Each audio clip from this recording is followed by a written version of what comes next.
Hello, my name is Sam with VisionSpireMedia.com. You don't have to go far to hear how the economy is doing nowadays. Turn on a radio or the television and you can find any kind of report that talks about layoffs and the unemployment rate. And in these challenging times, a lot of people are worried, they're scared, they're not sure where to put their money. They're worried about their retirement, and it's a very challenging time nowadays. So what's the solution? Where should somebody put their money nowadays? Well, I'm going to go through a few different investment classes, and this is going to be part one of four videos. So the first one I want to go through is the stock market, is securities. Now, when I say stock market, keep in mind this is like general, talking about having 401k or a mutual fund or a Roth IRA. So one of the great things about having stocks is that you get a higher return than most other investments. Over time, you generally get your money back. You generally get your money back and you make more. Other thing is that sometimes it's good to have bonds. Bonds help when the stock market goes a little bit bad. They're a bit of a safer bet. Also, if you are an employee, then you get to you get these dollar for dollar matching from the company. So you buy a stock and they buy another one for you. So that's a nice little discount there. And also you get dividends every so often. Occasionally, it's nice to get a nice little check in the mail for some stocks that you own. That also lets you know that the company's doing well. And it's also a very good retirement vehicle. Okay, so I like stocks very much. I have stocks. But now I'm going to go into some of the drawbacks of stocks. There's a lot of taxes to pay.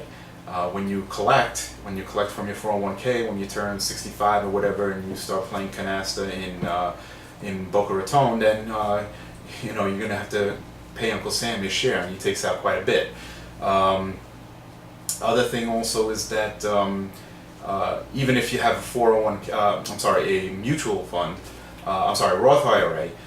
If you have a Roth IRA, the taxes you pay it going in, but you don't have to pay it going out, which is kind of nice. But Uncle Sam still gets his cut. The other people that get their cut are the management company, the management fees that they charge. So Smith Barney is going to charge you their fees, and then the broker who actually helped you set up the fund is going to get his fee also. So that gets between Uncle Sam, between the management fees and the broker's fees, that's a lot to pay out. Other thing is the recession. When there's a recession or an economic downturn, a crash, you have no control over your portfolio. So if you have a nice 401k, or you had a nice 401k and turned into a 201k or a 101k, then that's a problem. There goes your retirement. You got to put off retirement a few more years, and that happened in the last economic downturn. A lot of people had to put off retirement, unfortunately. So there's not a lot of control in the stock market if you have somebody managing your portfolio for you. So that's why I believe in education. It's important to educate yourself, important to do research, manage your money yourself. Nobody's going to look after your money like you do. So that's what I do. I have a portfolio that I manage myself. I manage it through an E-Trade account, so it's always important. I think it's important to educate yourself, look after your money, research, read online reports, just read any kind of magazine you can when you have the time, and listen to some radio broadcasts, listen to news talk radio. So it's good to have control, know where your money is going. One of the important things, again, I think, is control. Very, very important, having control on your portfolio and your investments. That's what the rich do. So start a side business, have an internet business. That's what I have also. I'm not talking about opening like a brick and mortar store, but have a business where you can sell products like information, ebooks, or Aunt Millie's chocolate recipe. Have a business that you can sell something online. One of the advantages of this is of having an e-commerce business is there's low startup costs.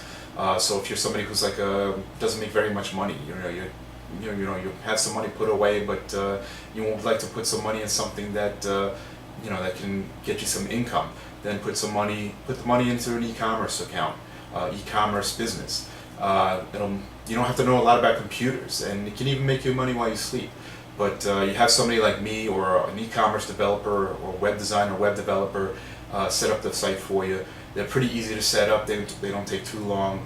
And what I would recommend is, do you have a passion or a hobby or a skill, something or an interest, something that would translate well into an internet business? You know, the internet has made the business world more of a level playing field where you can compete with bigger companies. So whether you're an attorney, a customer service rep, or a VP of finance, or even a stay-at-home mom, it's important to have an additional income stream besides your full-time job. Okay, it's in case of layoffs, in case of recessions, you have that additional income stream, and it's a lot better to have started that before a layoff happens or before the economy tanks. So be sure to get started you should be sure to get started soon, quickly. Invest in an e-commerce business, sell a product online, and it can even be fun, and you might be able to do it full time. I know some customers that have done it full time. So an e-commerce business is very advantageous. I hope you learned something from this. And if you have any questions, my name is Samuel Hall with VisionSpireMedia.com. Thank you.